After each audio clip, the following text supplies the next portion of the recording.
Okay, let's get into it. Today we're doing a deep dive on a product that really came out of nowhere and shook up the network-attached storage market. We're talking about the UGREEN NASync DXP2800. It really was a shock.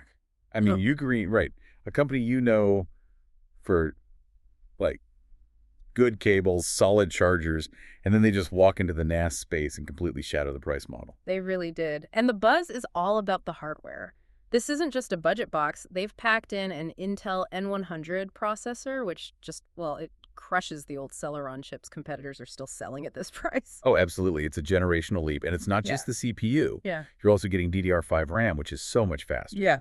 and dual M.2 slots for caching. And the 2.5 gig networking. For anyone doing serious media streaming or backups, those are specs that usually cost you twice as much. Yeah, one reviewer literally called it the best 2-bay hardware tested, period. So this all sounds a little too good to be true. If the hardware is that good and the price is that low, there has to be a catch, right? Where did they cut the corners? And that's the real story here, isn't it? UGREEN went all in on the hardware, on the engineering, and the trade-off was the software.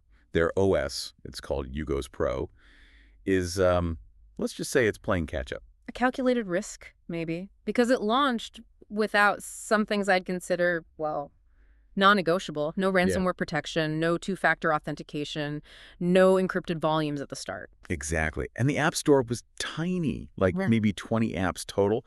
So we saw it happen. Some people bought it, loved the speed, but then they switched back to Synology. They just needed those core security features to be there from day one.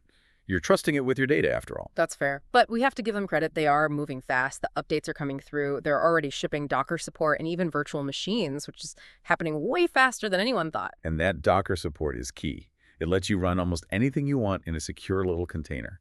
It's their way of getting around their own app limitations, which is smart. So this brings us to the big strategic split. UGREEN is betting on this open architecture idea. It's a direct challenge to the walled garden approach from the big guys. Yeah, let's break that down. A walled garden is when a company tries to lock you into their ecosystem. Think about Synology starting to require their own branded hard drives in some of their newer models. Right. It limits your choice and can drive up your costs. UGREEN is the total opposite. They let you use whatever drives you want. And, more importantly, they don't even force you to use their UGOS Pro software. You can just wipe it and install something else. Yep. You can install an industry-standard OS like TrueNAS or Open Media Vault. These are super powerful open-source systems that give you incredible control. I saw one review where the guy basically said this device made him forget about building his own custom NAS from PC parts. Because UGREEN delivered the powerful hardware for less than he could build it himself. That's a huge endorsement of their open approach. So that really frames the choice for you, the listener. It's two very clear paths. Path one, you need that rock-solid, mature software and a huge app library right now. You stick with the established brands. And path two, you prioritize the hardware. You want that N100 processor and DDR5 speed. Yeah. And you're comfortable either waiting for the software to mature or, just installing your own OS from the get-go.